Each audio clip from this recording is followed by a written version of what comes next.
Hello guys, welcome back to my channel. मैं सपना आप सभी का अपने चैनल पर स्वागत करती हूँ। देखिए, आज है वट सावित्री का व्रत और मैं वट सावित्री के व्रत के लिए तैयार हो चुकी हूँ। अब हम लोग जाने वाले हैं मंदिर। हमारे घर के कुछ ही दूरी पर है मंदिर है, जहाँ पर हम लोग पूजा करने जाने वाले हैं। पूजा की थाली भी तैयार हो चुकी है, बाकी का सामान भी सब रेडी है। अब हम पहुँच गए हैं मंदिर। मंदिर में हम पूजा की तैयारियाँ कर रहे हैं। जब तक बाकी के सब पूजा करते हैं तब तक हम सारा सामान जमा लेते हैं। अब हम लोग पूजा की शुरुआत कर चुके हैं। देखिए, यहाँ पर बहुत अच्छा मैदान है और बहुत स्पेस है पूजा करने की। अच्छे से एकदम अच्छे से बैठ कर पूजा कर सकते हैं।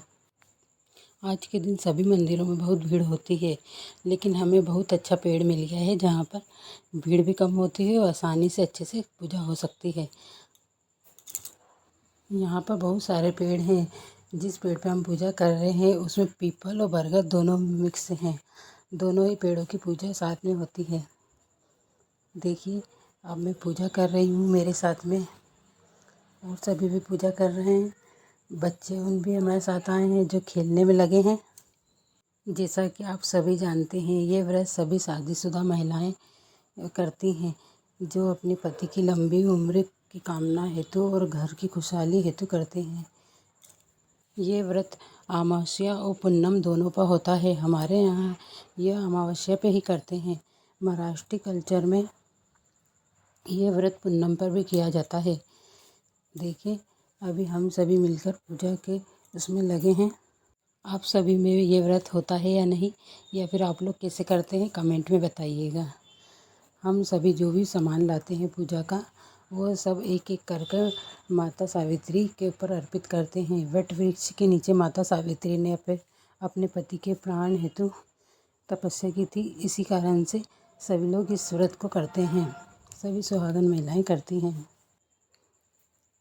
पूजा करने के बाद हम सभी वट वृक्ष हम सभी छापे लगाएंगे। छापे व्यस्त हैं, बच्चे खेलने में व्यस्त हैं। मेरी फेरे लेंगे, फिर कथा मेरी वीडियो भी बना रही है।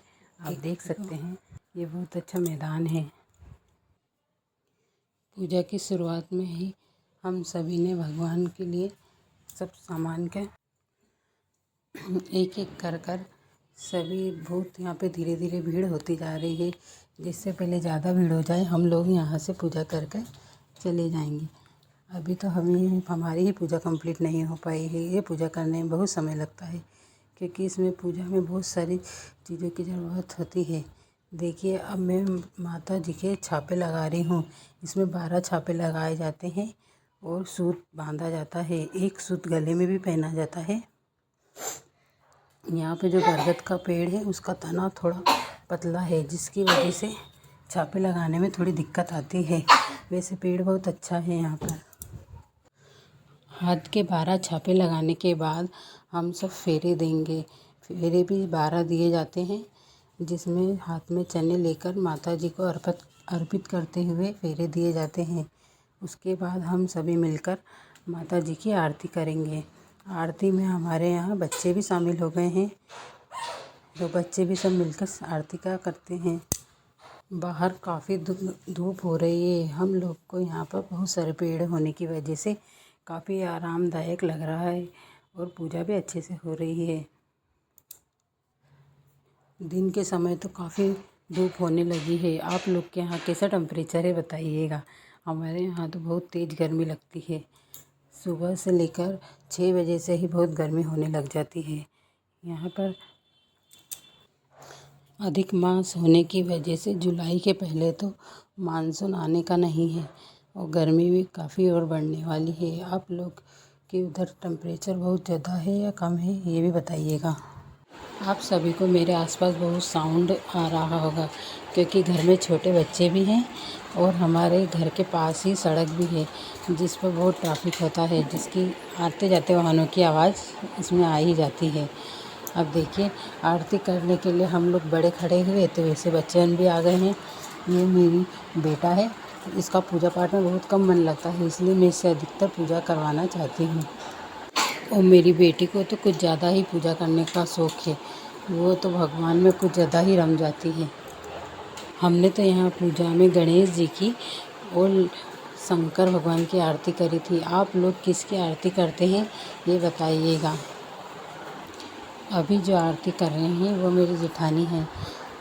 आप सभी ने शायद मेरे ब्लॉग में पहली बार देखा होगा, क्योंकि ससुराल तरफ से मैंने ये मेरा पहला ही ब्लॉग बनाया है। इस व्रत को करने की भी विधियाँ अलग अलग होती है। सभी महिलाएं जिसे भी देखा जाए सब अलग अलग तरीके से करते हैं। बिहारी महिलाओं को हमने देखा है कि वो पंखे से माता सावित्री के लिए पंखा भी झलती हैं। देखिए पूजा हो चुकी है, अब हम लोग अपने फ़ोटो शूट कराने में लग गए हैं। थोड़ा सा फ़ोटो तो बनता है। यहाँ पर भोलेनाथ जी का मंदिर और माता पार्वती जी का मंदिर भी है। हम लोग यहाँ पे अपने कुछ फ़ोटो खिंचा रहे हैं, जिससे ये यादगार बने कि हमने इस वर्ष कैसे पूजा करी है। आप सभी को मेरा ब्लॉग कैसा लगा ये बताइएगा, और अगर आप सभी को मेरा ब्लॉग पसंद होता हो तो लाइक, कमेंट एंड सब्सक्राइब करें। Okay, bye bye friends.